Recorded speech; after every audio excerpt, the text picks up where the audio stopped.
Senator Simons, to be followed by Senator Moody. Thank you very much, Madam Chair, and thank you very much, Lieutenant General, not just for your lifetime of service to the Canadian military, but for I have two questions, one foreign and one domestic. I come from Edmonton, home of CFB Edmonton. This entire city, I think, was very deeply touched by the experience of Canadian military in Afghanistan.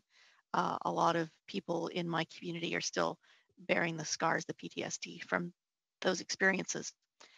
We're seeing now the new American government moving to extricate the United States from its role in Afghanistan. And I wondered, given your own experiences there, what you can tell us may be some of the vulnerabilities as the Americans pull out. How stable do you think that area will be?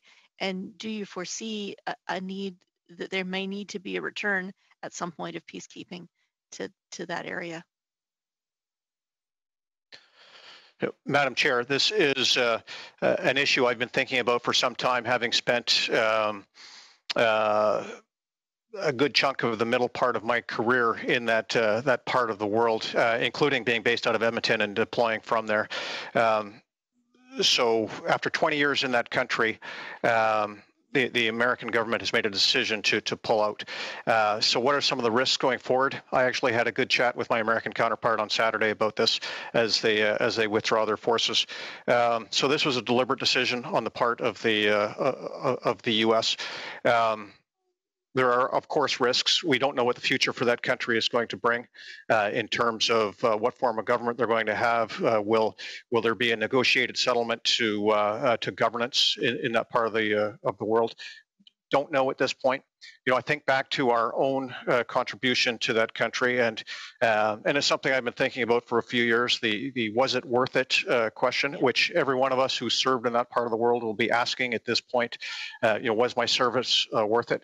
Well, it's too early to tell. It's too early to tell if the 2 decades we've given that country of education, of being exposed to the outside, of seeing a different future, if that will make a difference down the road. We just don't know.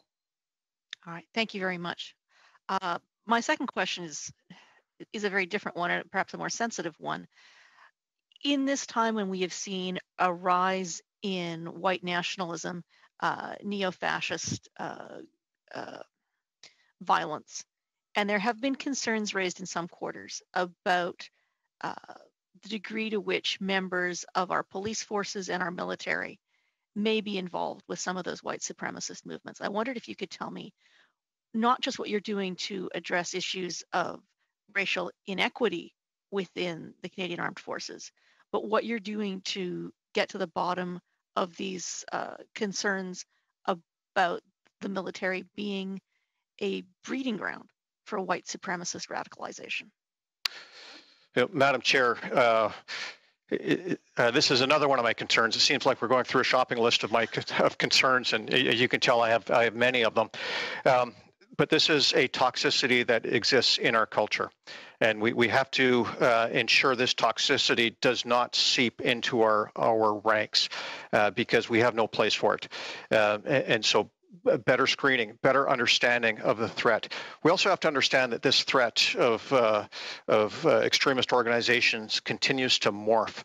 And as we put measures in place, they change their symbology, they change their names, they change their ways of acting. They become more mainstreamed into society. So this is something we have to have constant vigilance to be on the lookout for, and educate our leaders of the same things, to know what indicators to look for, know what behaviors to identify. Including online behaviors when that comes to our attention. But it's something we absolutely cannot let our guard down on, as every military in the West is facing the same sort of threat from within. Thank you very much, Madam Chair. Lieutenant General, when I asked my first round of questions, I made an allusion to PTSD numbers amongst people who'd returned from Afghanistan, as I'm certain I do not need to tell you. The consequences of that engagement for the people who were there were long-lasting, including horrific numbers of suicides of people who'd served. So I'm wondering, 20 years out from the beginning of that engagement, what you feel the Canadian Armed Forces have learned about PTSD, and what mistakes will not be made again, I guess. What guarantees do we have that for future combatants, they won't face the kinds of issues they did when the Afghanistan vets returned? So, Madam Chair, this is something that we continue to learn every day. And I think it's important to note that PTSD is not binary. It's a scale, and we have members who continue to fully function while still having PTSD to a certain degree or not. I don't have the full stats because over 20 years, many of those members have moved on. Veterans Affairs may be tracking some of those numbers. In terms of suicides, it's something that we monitor very closely within the Canadian Armed Forces. And I'm happy to report over the course of the last 5 years, our suicide numbers have stayed very stable, including last year in the midst of the pandemic, where increased stressors on our mental health have been out there. That being said, we need to continue to apply what we've learned. The suicide prevention strategy that we put out 3 years ago had a layered risk mitigation approach to it to address all of the various stressors that would lead to suicide. Failed relationships, alcoholism, drugs, indebtedness. Physical injuries leading to mental injuries. So we need to continue to educate our leaders on what those warning signs are and the mitigation measures to put in place. In terms of preparing our people for future operations, we need to take what we've learned from the coping tools, the resiliency tools that we have developed, and ensure that they are fully equipped. The road to mental readiness is just one aspect of those tools that allows an individual to better cope with the stressors of not just operational wartime experience, but daily military life as well, which at times can be quite stressful. And I will finalize by saying that our Surgeon General's team has come out with the Road to Mental Readiness for the pandemic and circulated that to our members because of the additional stresses that's been imposed with things like physical distancing leading to social distancing and social disconnectedness. All right. And then I had a completely separate follow-up question.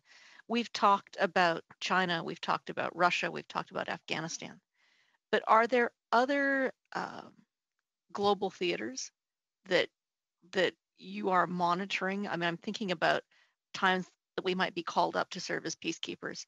I'm thinking about the news I'm seeing from everywhere from Yemen to Cameroon to Eritrea. What sort of, with the understanding that those are not places that pose a direct threat to us, what preparedness do we have in place to be monitoring places where we may be called upon to serve as peacekeepers at some future date? So, Madam Chair, we maintain a global watch to identify and understand these types of hotspots around the world, whether it be in the Middle East, as you've discussed, or in Africa, Indo-Asia Pacific. So many hotspots around the world, as you alluded to, and no shortage of potential future job opportunities for the CAF. Thank you very much.